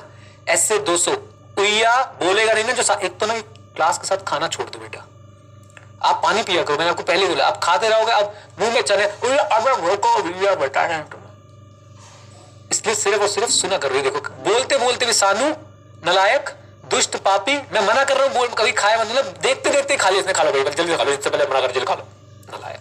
हाँ जी ध्यान से बच्चों ध्यान से। ऐसे 200 उइया कासा overall objective of the independent auditor and conduct of an audit in accordance with SAs. उसके अंदर बच्चों प्रोफेशनल स्केप्टिसिज्म के बारे में बताया गया है। क्या होता है प्रोफेशनल स्केप्टिसिज्म? सुनिएगा। Questioning mind. What is questioning mind? Auditor को भाई जो भी दिखाया जाए, जो भी बोला जाए, ऑडिटर को उसको क्वेश्चन करना चाहिए, ना कि एज इट इज एक्सेप्ट कर लेना चाहिए। कम ऑन, ऑडिटर को उस पे आसपास 2-4 क्वेश्चंस पूछ लेने चाहिए। लड़कों मैंने तुम्हें शायद पहले भी गाइड किया था, अगर प्रोफेशनल स्केप्टिसिज्म का कॉन्सेप्ट समझना है, एक दिन आप एक काम करें, अगर आप रिलेशनशिप में हैं किसी महिला मित्र के साथ, तो महिला मित्र के सामने अपना मोबाइल फोन निकाले और उनसे थोड़ा सा छुपा के ऐसे कुछ टाइप करने की जो है एक्टिंग कर लो, फिर तुम्हें प्रोफेशनल स्केप्टिसिज्म दिखेगा बच्चों। क्वेश्चनिंग माइंड कौन है? ऐसे क्यों कर रहे थे? मुझसे क्यों छुपा रहे थे? नहीं उस तरफ क्यों गए थे? बोल दो हाँ कहना। क्वेश्चनिंग माइंड बच्चों, क्वेश्चनिंग माइंड याद रखिए। पहला कीवर्ड बच्चों प्रोफेशनल स्केप्टिसिज्म का कि भाई attitude of questioning mind. You should not accept the thing as the management is giving you, you should question the things, you should question the answers. वाह, you should question the answers. जिंदगी भर सिखाते रहे you should answer the question, लेकिन auditor को क्या सिखा रहे हैं? You should question the answers. बोलो हाँ के ना? ओके फिर उसके बाद सेकंड कीवर्ड बच्चों क्या आता है? You should remain alert. You should remain what? Alert. Audit कर रहे हो बच्चों, याद है? Due diligence. डिलीजेंस याद है आप लोगों को? Professional competence and due care, CTT है ना? सीटीटी याद है? थॉरोली, टाइमली, कम ऑन, आ जाओ, जरा बात को ध्यान सुनना बच्चों, मेरी बात को बहुत ध्यान सुनना, प्लीज फोकस करना। भाई साहब सेकंड कीवर्ड आता है being alert, you should remain alert. किस चीज को लेके alert? Risk of material misstatement को लेके alert. You should remain alert, which may indicate, you should remain alert for the condition which might indicate possible misstatement. यानी in simple words, you should remain alert with respect to risk of material misstatement. And तीसरी बात, you should always do critical assessment of the audit evidence gathered. यानी कि भाई आपको audit evidence मिल भी जाए ना तो भी एक बार रुक के सोच लिया करो कहीं ये ऑडिट एविडेंस बनावटी तो नहीं है, आपको कोई प्राइमा फेसी शक तो नहीं हो रहा। माना कि हम लोग डॉक्यूमेंटेशन ऑथेंटिकेशन के एक्सपर्ट नहीं है, माना हम लोग डॉक्यूमेंटेशन ऑथेंटिकेशन के एक्सपर्ट नहीं है, लेकिन इसका मतलब ये तो नहीं है ना वो कोई भी डॉक्यूमेंट बनाएंगे दिख रहा है तुम्हें ऊपर लिखा हुआ है मेड फ्रॉम अडोब फोटोशॉप और तुम उसे एक्सेप्ट कर रहे हो, दिख रहा है तुम्हें गलत है, स्पेलिंग गलत है। याद है अनमोल सर जब आए थे ईमेल आईडी से एक ईमेल दिखाया था, उन्होंने ईमेल आया हुआ था, याद है आप लोगों को? तो सेम आईडी से नहीं आया हुआ था। इसी को बोलते बच्चों बीइंग अलर्ट। बात समझ आई जो मैंने बोला कि आपने भाई जो भी चीज आपके पास है उसे आंख बंद करके एक्सेप्ट नहीं करना, एक बार पढ़ लो ना उसमें क्या लिखा है। आपको मैं एक बात बताऊं, मेरे साथ एक बार एक केस हुआ था, मैं एक वेबसाइट बनवा रहा था, वेबसाइट फरीदाबाद कोई वेबसाइट डेवलपर था वो बनवा रहा था। मेरे जैसे व्यक्ति को वेबसाइट बनवाने में सबसे बड़ी दिक्कत क्या आती है? होस्टिंग की, क्योंकि हमारे पास क्राउड है बहुत ज्यादा, और जैसे ही बहुत ज्यादा क्राउड जो है वो आता है वेबसाइट पे, वेबसाइट डाउन हो जाती है क्योंकि उसके पास उतने सर्वर्स नहीं होते। तो उसने मुझे बोला सर अपना सर्वर्स बाय कर लो, मतलब सर्वर्स रेंट पे ले लो। मैंने बोला ठीक है सर्वर्स रेंट पे ले लेते, नो प्रॉब्लम एट ऑल। मैंने उसको बोला ठीक है इस कंपनी से आप सर्वर्स रेंट पे ले लो, हमारे बिहाफ पे हम आपको पे कर देंगे। उसने भाई साहब सर्वर्स रेंट पे लिए और हमें जो है बिल भेज दिया, राइट। मैंने उस बिल को देखा, मुझे कुछ शक हुआ, ये लग रहा है इसने अपने घर बैठ के बनाया। मैं उस कंपनी की वेबसाइट पे गया, चैट सपोर्ट पे कांटेक्ट किया, उसे बिल आईडी दिया, कहते हैं तो बिल आईडी है नहीं, फेक बिल है आपके हाथ में। मैंने क्या एक्सरसाइज किया? कम ऑन टेल मी, जल्दी बताइए। Professional scepticism. मैंने उस बिल को क्वेश्चन किया, मैं अलर्ट हो गया रिस्क ऑफ मटेरियल स्टेटमेंट को लेकर, और उसने मुझे जो ऑडिट एविडेंस दिया भी था, उसने मुझे जो एविडेंस दिया भी था बच्चों, मैंने उसका भी क्रिटिकल असेसमेंट किया। कम ऑन, मैंने उसका भी क्या किया? जल्दी बोलिए। Critical assessment. क्या 3 कीवर्ड्स दिमाग में जा रहे हैं आपके इस स्टोरी से? Questioning mind, being alert, critical assessment of the evidence gathered. Questioning mind, being alert, critical assessment of the audit evidence gathered. Is that clear? अब आपके मन में सवाल आ रहा होगा सर ऑडिट में हम किस पे क्वेश्चन करें? लो बेटा लो, बहुत सिंपल है, इधर देखो। जो मिला यानी जो आपको कॉन्ट्राडिक्टरी ऑडिट एविडेंस मिल रहा है। What is the example of contradictory audit evidence? याद करो, आपने डेटर से बैलेंस कंफर्म किया था एसए 505। हेलो, मान लो आप अगर किसी डेटर से बैलेंस कंफर्म करते हो, वो कोई और बैलेंस बता रहा है, तुम कोई और बैलेंस बता रहे हो, वो कोई और बैलेंस बता रहा है, तुम कोई और बैलेंस बता रहे हो। बच्चों कॉन्ट्राडिक्टरी है कि नहीं? You should question this or not, you should question this or not. Come on, yes और no. Now you should be alert कि भैया इसमें तो रिस्क ऑफ मटेरियल स्टेटमेंट हो सकता है, and you should critically assess. अब इसके लिए आपको जो ऑडिट एविडेंस दिए जाएंगे, बोलिए हाँ के ना। You should question what? Contradictory evidence, यानी जो मिला। रिलायबिलिटी ऑफ डॉक्यूमेंट्स, जो दिखा। जैसे मुझे उस वेबसाइट बिल्डर ने भाई साहब वो सर्वर का बिल दिया, तो मैंने उस डॉक्यूमेंट को देखते ही मुझे कुछ ऐसा अटपटा सा लगा। मुझे लगा यार एक बाहर की कंपनी ऐसे देसी तरीके से बिल तो नहीं बना के देगी। सर्वर का बिल, कोई उस पर टैक्स नहीं लिखा, कोई उस पर भाई साहब ढंग से इनवॉइस आईडी वगैरह बहुत अच्छे से नहीं लिखे हुए। हेलो, बात समझ रहे हो कि नहीं? Come on, right. और मजे की बात पता क्या, उस पर स्पेलिंग एरर था। अब सोचो भाई, कोई इतनी बड़ी कंपनी जो होस्टिंग बेच रही है, भाई दुनिया को होस्टिंग बेच रही है, उसके इनवॉइस पे स्पेलिंग एरर होगा? मेरी आंखें भाई से मैंने ऐसे मल के देखी, मैंने कहा मेरी अंग्रेजी खराब है लेकिन इतनी भी नहीं है, राइट। तो मैंने क्या किया बच्चों, जो मिला जो दिखा, यानी कि जो डॉक्यूमेंट मुझे मिला, मैंने उसकी रिलायबिलिटी को क्वेश्चन किया। Responses to the inquiries, responses to the inquiries, आप मैनेजमेंट से इंक्वायरीज करते हैं, कम ऑन यस और नो, वो आपको रिस्पॉन्स देते हैं। अब मैनेजमेंट जब इंक्वायरी का रिस्पॉन्स दे रही है, वो घबरा रही है, वो खुल के नहीं बता रही है, वो आधी अधूरी बातें बता रही है। क्या आपके माइंड में क्वेश्चंस उठने चाहिए? कम ऑन यस और नो। क्या आपको अलर्ट हो जाना चाहिए कि यहाँ पे रोमम लग रहा है, कुछ तो रोमम है, राइट। अच्छा, तीसरा कंडीशन दैट में इंडिकेट पॉसिबल फ्रॉड। आपको मैनेजमेंट टीसीडब्ल्यूजी से कम्युनिकेट नहीं करने दे रही है, रोज तल्ला दे रही है। आप बोलते हो टीसीडब्ल्यूजी से बात करनी है, वो कहते टीसीडब्ल्यूजी गए हुए हैं, कहां पे? अपनी शादी में। चलो ये तो फिर भी लॉजिकल हो गया, टीसीडब्ल्यूजी गए हुए हैं, कहां पे? पापा की शादी में गए हैं अपने। मेरी बात को समझिए बच्चों, ऐसी चीजें, ऐसी कंडीशन क्या इंडिकेट कर रही है? Fraud. Now you should B of questioning mind, being alert, you should be alert and you should critically assess things. Is that clear? हाँ जी, बार बार बच्चों मैं 3 वर्ड्स रिपीट कर रहा हूं, याद हो रहे हैं? Come on, questioning mind, being alert, critical assessment. किन किन चीजों को लेके questioning mind, being alert and critical assessment बेटा?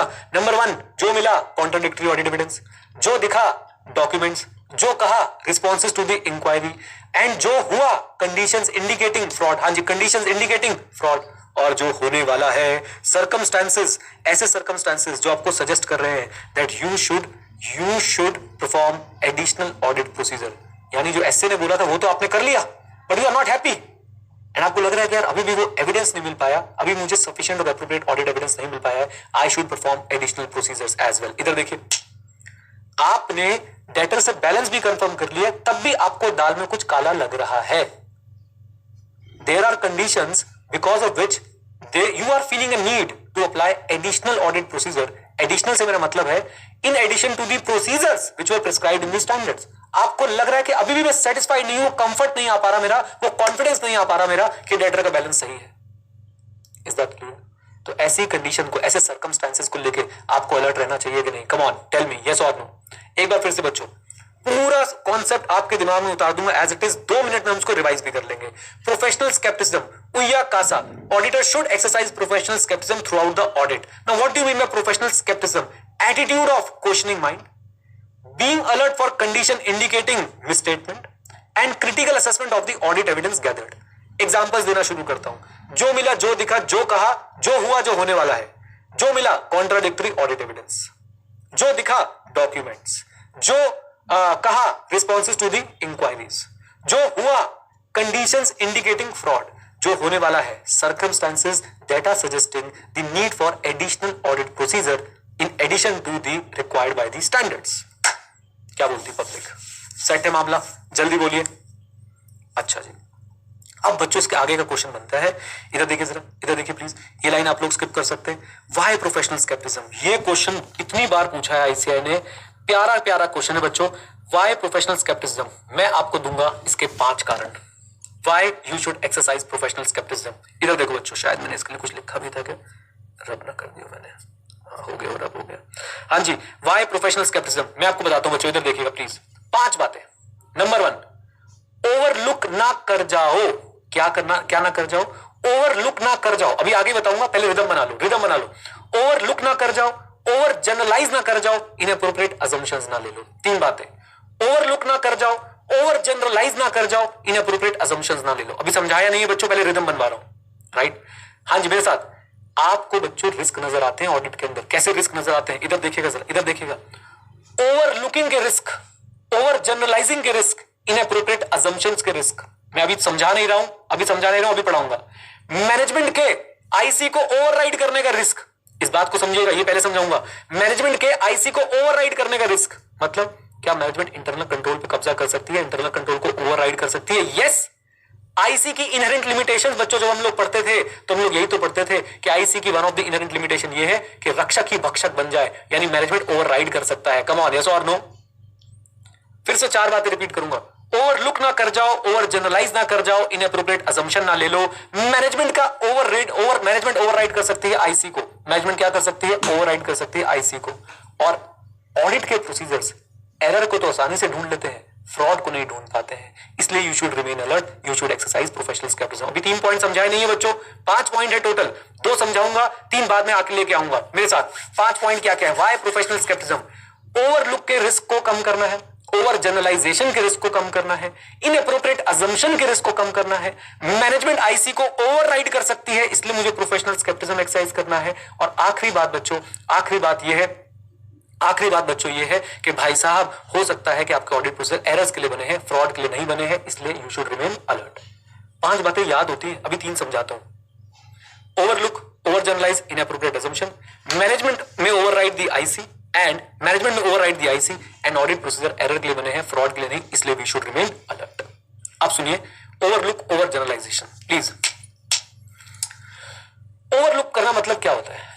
आप एग्जाम की प्रिपरेशन कर रहे थे, एक टॉपिक मैंने लिखवा रखा था, very important very important very important, लेकिन आप जो है ना, आप फोन पे बात करते करते एग्जाम की प्रिपरेशन कर रहे थे।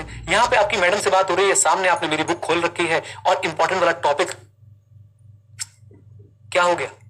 स्किप हो गया, ओवरलुक हो गया। क्या ऑडिट में भी ऐसा हो सकता है कि एक बहुत इंपॉर्टेंट बड़ी ट्रांजैक्शन आपसे ओवरलुक हो सकती है? अगर आप अलर्ट नहीं रहेंगे तो yes it is possible, you may overlook some material misstatement, you may overlook important transactions. क्या ये बात आपको समझ आती है? कम ऑन जल्दी बोलिए. You may overlook the unusual circumstances जो आपकी आंखों के आगे से निकल गए क्योंकि आप अलर्ट नहीं थे. पहला रिस्क बच्चों प्रोफेशनल स्केप्टिज्म से पहला कौन सा रिस्क कम होता है? अनयूजुअल सर्कमस्टेंसेस को ओवरलुक करने का. दूसरा ओवर जनरलाइजेशन. इधर देखो दिलीप चौधरी, इधर देखो मेरे भाई. ओवर जनरलाइजेशन क्या होती है? पिछले साल ही तो ऑडिट किया था इनका, सब सही निकला था, इंटरनल कंट्रोल मक्खन की तरह चल रहा था, इस साल भी ऐसा ही होगा. ओवर जनरलाइज कर दिया आपने. क्या कर दिया? Over generalise. ओवर जनरलाइज क्या होता है? 12वीं में तेरा भाई ना बिल्कुल आखिरी में 15 दिन पढ़ के पास हुआ था, 90% लेके आया था. अब देखियो इंटर में भी ऐसा ही करेगा. ओवर जनरलाइज कर रहे हो भाई तुम, ओवर जनरलाइज कर रहे हो तुम लोग. बोलो हाँ के ना.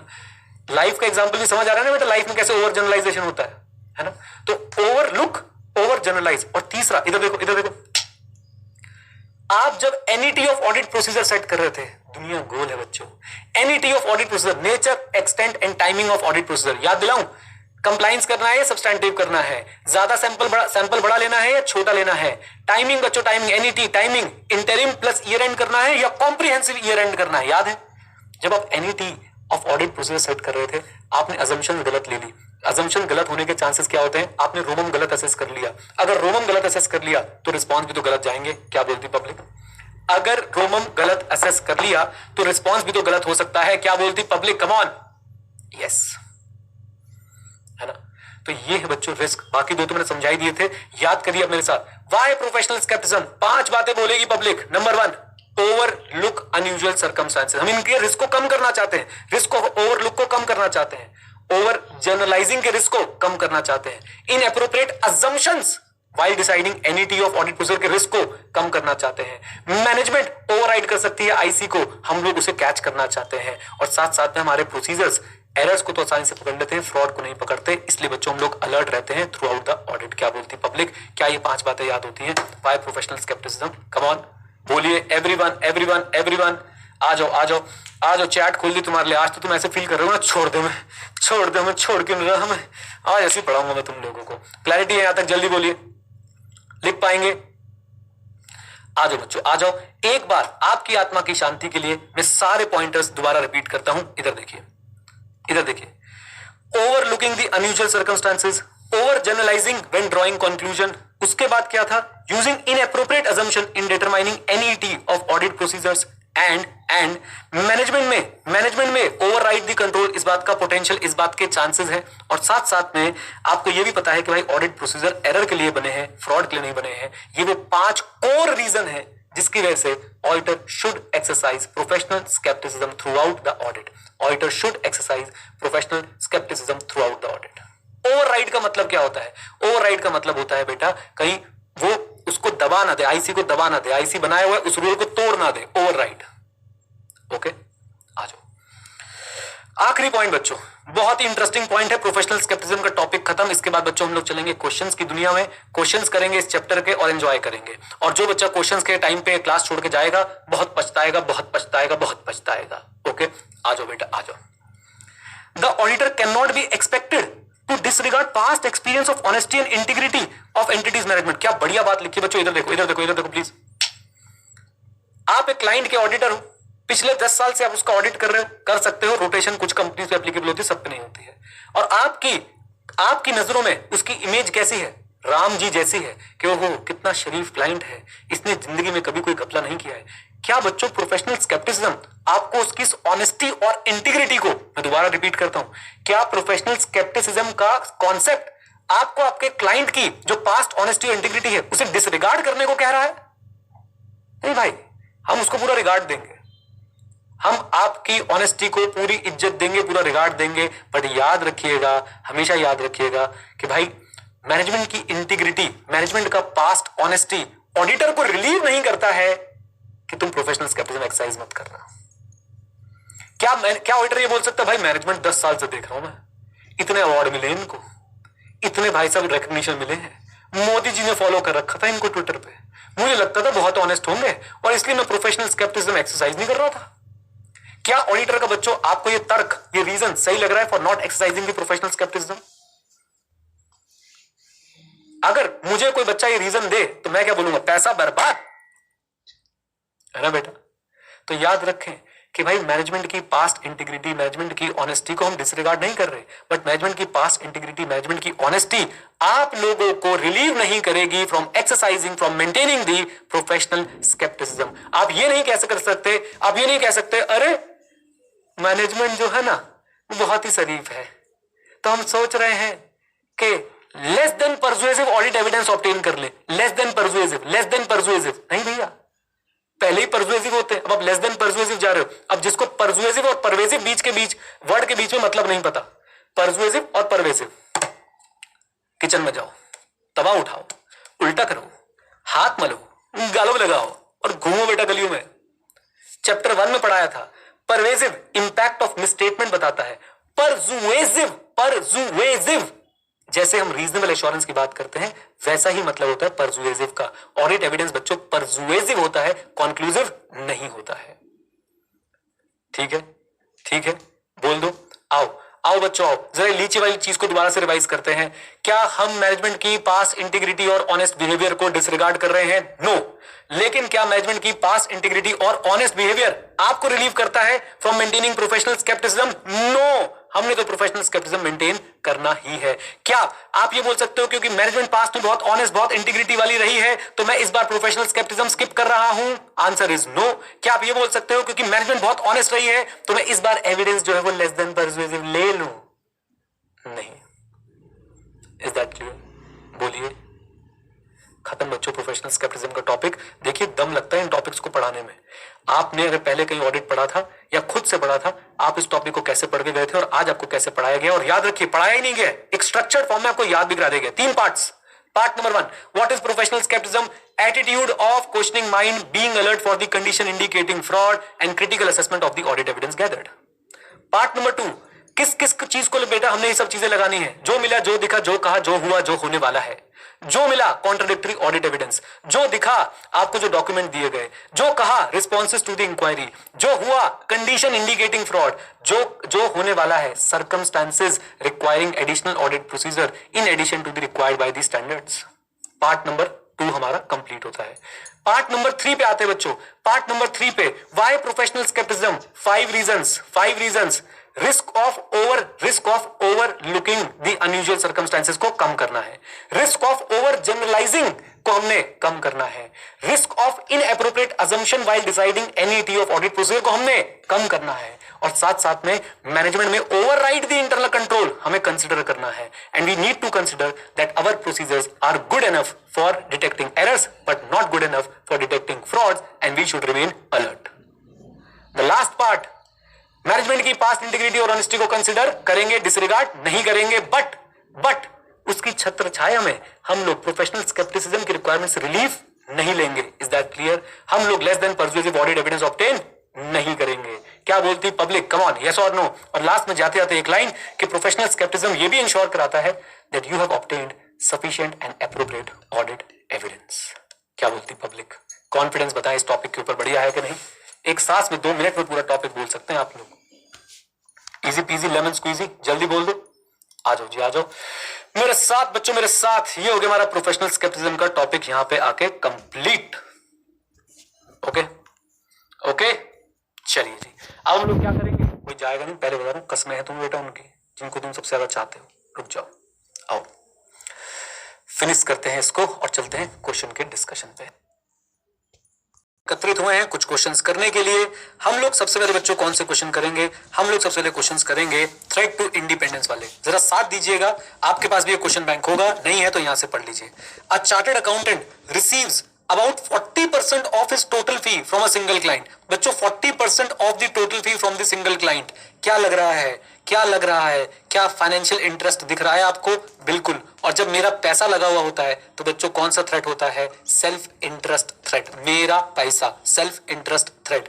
Discuss how it could effect the independence of chartered accountant as auditor of this client.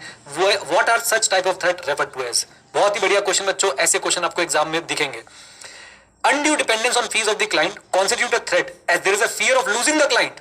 बोलो हाँ के ना, क्योंकि आप क्लाइंट की फीस बहुत ज्यादा डिपेंडेंट है, तो एक फियर है, एक डर है कि आप ये क्लाइंट को लूज कर जाएंगे। एंड ऐसी थ्रेट्स को हम लोग क्या बोलते हैं? Self interest threat. ये कब अगर होती है? जब ऑडिटिंग फर्म, उसके पार्टनर एसोसिएट होते हैं और associate could benefit from the financial interest in the audit client, जब आपको फाइनेंशियल इंटरेस्ट से कुछ बेनिफिट होता हो। एग्जांपल्स देखिए, direct financial interest, loan guarantee, undue dependence, close business relationship, potential employment, contingent fees. Come on, बोल दो हाँ के ना। दिख रहा है आपको? कम ऑन, पूरा पढ़ा था हमने क्लास में। एवरीवन जल्दी बोलो। पुलकित पांडे, ठीक हो भाई? आ जाओ जी। Then CA Murali Madhavan, when the question maker is fan of R Madhavan and Murli, Sri Lankan bowler, then he becomes Murli Madhavan. इधर देखो बेटा, हाँ जी। तो CA Murali Madhavan provides accounting and bookkeeping services to a leading NGO engaged in environmental protection. He has also offered the audit of accounts to the NGO. अच्छा, बताओ भाई बताओ। अकाउंट्स बना रहा है, ऑडिट करने के लिए ऑफर दे रहा है। बताओ जी बताओ। Identify and discuss what kind of threat to independence may be involved in accepting such an engagement. बताइए जी बताइए, क्या कोई थ्रेट है? क्या कोई थ्रेट है? Come on tell me. Answer is yes, बिल्कुल है। कौन सी थ्रेट है? मेरा काम, मेरा काम, मेरा काम, मेरा काम बच्चों। तो मुझे ऐसा लगता है कि भाई यहां पे सेल्फ रिव्यू थ्रेट जो है वो आ सकती है। In this case, chartered accountant is already rendering accounting and bookkeeping services. If he accepts the audit, he would be involved in reviewing own work. Therefore, the same constitute a what? Come on, tell me, जल्दी बोलिए। Self review threat. Self review threat कब आती है? जब आपको क्या करना पड़ जाए? रिव्यू करना पड़ जाए अपनी ही किसी जजमेंट या कंक्लूजन को। कम ऑन, अपनी ही किसी जजमेंट या कंक्लूजन को रिव्यू करना पड़ जाए। Self review threat which occurs during a review of judgement or conclusion reached in previous audit or non audit engagement or when a member of the audit team was previously a director और senior employee of the client. Right, जब आपका जो audit member है, आपका कोई audit team वाला बंदा है, वो प्रीवियसली डायरेक्टर या सीनियर एम्प्लॉय था, तब आती है। या जब आपको अपने ही काम को रिव्यू करना पड़ जाए तब आती है। कौन सी threat? Come on tell me, जल्दी बताइए। Self review threat. ओके, बोल दो हाँ कहना। आ जाओ जी। एग्जांपल वही है बच्चों। Auditor have recently been a director और senior officer of the company. Auditor perform service that are themselves subject matter of the audit. लीजिए, 5 टाइप ऑफ थ्रेट बच्चों एक्सप्लेन करनी है आपको। क्या आप एक्सप्लेन कर सकते हैं 5 टाइप ऑफ थ्रेट शॉर्ट में, एक 2 लाइन में? यस, बिल्कुल कर सकते हैं। Familiarity threat are self evident and occur when the auditor forms relationship with the client where they end up being too sympathetic to the client's interest. Explain. तो भाई explain क्या करना है? तुमने पूरा कॉन्सेप्ट एक्सप्लेन कर दिया, हमें तो बस ये 4 एग्जांपल देने हैं। Close relative, former partner of the audit firm, being a director और senior of the employee, being a director और senior employee of the client. अच्छा जी। Long association between specific auditor and their specific client, acceptance of significant gift or hospitality. These are the examples जहां पे बच्चों क्या आ सकती है? Come on tell me, जल्दी बोलिए। सेल्फ रिव्यू नहीं, सेल्फ इंटरेस्ट भी नहीं, फेमिलियरिटी बच्चों, फेमिलियरिटी थ्रेट आ सकती है। आ जाइए। Right a short note on self review threat. पता है हमें सेल्फ रिव्यू में क्या होता है? जब आपको रिव्यू करना पड़ जाए अपने द्वारा ही किया गया कोई काम, तो वो होती है सेल्फ रिव्यू थ्रेट। डन। या फिर जब क्या हो, या फिर जब ऑडिट टीम का कोई मेंबर प्रीवियसली डायरेक्टर या सीनियर एम्प्लॉय रहा हो क्लाइंट के अंदर, तो वो होती है बच्चों क्या? कम ऑन टेल मी, जल्दी बताइए। Self review threat. डन, बोलिए। आ जाइए। सेफ गार्ड टू इंडिपेंडेंस बच्चों, सेफ गार्ड टू इंडिपेंडेंस, वो प्रिंसिपल्स याद है आपको? वो प्रिंसिपल्स याद हैं? बस वो प्रिंसिपल्स जो है आपने ध्यान रखने हैं। CA Raman Gupta is offered appointment as auditor of a company. One of his distant uncle held some shares in the same company. Raman के कोई दूर दराज के रिश्तेदार थे, उनके पास शेयर्स थे उस कंपनी में। Holding such shares by distant relative is not prohibited under the provision of law, not does it effect the independence. समझ आता है? दूर का रिश्तेदार था, शेयर वेयर लेके बैठा है, बैठ रहे तो। Before he could accept the appointment he received unfortunate news of death of his uncle. चले गए रमन के अंकल, चले गए उनको छोड़ के। Who had died without any children. Raman के अंकल के कोई बालक भी नहीं था। He came to know that he was nominee of these shares. Raman की लग गई लॉटरी, रमन की लग गई लॉटरी। ये इधर देखो बच्चों, it landed him in a tricky situation. What should be the proper course of action for him? तो सुनो भाई, जब आपको लगे कि आपकी इंडिपेंडेंस के लिए थ्रेट है, you should desist और eliminate और reduce। याद है आप लोगों को? desist, eliminate और at least reduce by putting some safeguards। बोल दो। Holding of shares involve financial interest in the company, and it is a kind of what? Self-interest threat. He has come to hold shares due to nomination made by his distant relative before accepting the appointment. Considering above, he should take steps to eliminate the threat by selling shares immediately before accepting. हाँ जी, before accepting what? Appointment. Holding of shares of the same company for which he is offered appointment as auditor constitute a threat to his independence. तो भैया उसे accept करने से पहले वो shares जो है वो बेच देने चाहिए. Done. अगला क्वेश्चन देखो. लाडो पूछे मुझे क्यों मेरा रंग काला, मेरा रंग नाना. आई जा रहा क्वेश्चन. ये बेटा वही है, वो 5 लाइन. आ जाओ, आपको आपकी बुक से पढ़ाता हूं. वो 5 लाइन बच्चों याद करो, याद करो, याद करो. Safeguard to independence. Safeguard क्या होते हैं? एक्शंस जो प्रोफेशनल अकाउंटेंट लेता है थ्रेट्स को रिड्यूस करने के लिए, फंडामेंटल प्रिंसिपल से कंप्लाई करने के लिए. पब्लिक का कॉन्फिडेंस अगर आप चाहते हैं क्वालिटी ऑफ ऑडिट में बना रहे, तो you should appear independent of your clients. Come on, yes और no?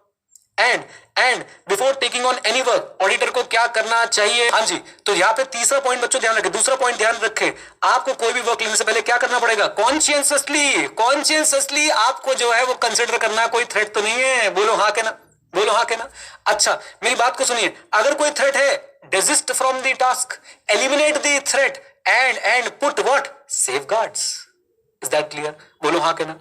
And you should always record the measures in a form जो बाद में as a evidence use हो सके, evidence और compliance of the process. और अगर आप नहीं लगा पा रहे हैं credible safeguards, तो आपको वो काम accept ही नहीं करना चाहिए. ओके? कॉन्शियस असली. अरे भगवान, खतरनाक वर्ड है. कोई बात नहीं, हो जाएगा, देख लेंगे इसको भी. लीजिए, क्या बच्चों ये क्वेश्चन आप लोग कर पाएंगे? जल्दी बोल दीजिए, क्या ये क्वेश्चन आप लोग अब कर पाएंगे? सेम बातें, वर्ड बाय वर्ड सेम बातें लिखी हुई है बच्चों. प्रोफेशनल स्केप्टिसिज्म पे देखो, भर के क्वेश्चन. एंड मेरा कॉन्फिडेंस है बच्चों कि प्रोफेशनल स्केप्टिसिज्म पे कोई भी चीज आप लोग स्किप नहीं करके जा रहे हैं, सब कुछ अच्छे से पढ़ के जा रहे हैं. कोई भी वर्ड उठा के पढ़ लीजिए, आपने सब कुछ मेरे साथ पढ़ा हुआ है. प्रोफेशनल स्केप्टिसिज्म तो पूरा उतार दिया बच्चों मैंने आपके लिए, अच्छे से लिख लोगे. कोई पूछे भाई प्रोफेशनल स्केप्टिसिज्म, 5 रीजन बता दोगे? 5 रीजन. नंबर 1 रीजन क्या था? जल्दी बोलो. ओवर लुक नहीं करना है, ओवर जनरलाइज नहीं करना है, inappropriate assumption regarding nature, extent and timing of audit procedure नहीं लेनी है. मैनेजमेंट ओवरराइड कर सकती है आईसी को, यानी कि मैनेजमेंट जो है आईसी को बेकार कर सकती है. इसको कंसीडर करके चलना है. और आपके प्रोसेसेस जो है वो एरर के लिए तो सही है, फ्रॉड के लिए सही नहीं होते. ये भी आपको कंसीडर करके चलना है. And you should remain alert for this reason. Done? बोलिए. लीजिए बच्चों, ये हो गया आज का हमारा बेसिक सा क्वेश्चन बैंक. आपसे क्या उम्मीद करता हूं मैं? आपसे उम्मीद करता हूं कि आप एक प्रोफेशनल स्केप्टिसिज्म का क्वेश्चन और एक बच्चों ये वाला क्वेश्चन, कौन सा वाला? यही जहां पे 5 प्रिंसिपल आ रहे थे, गाइडिंग प्रिंसिपल्स वाला क्वेश्चन, और साथ में कोई भी एक any question of your choice on threats आप लिख लेंगे तो मुझे बहुत अच्छा लगेगा. लिखेंगे कि नहीं? जल्दी बोलिए.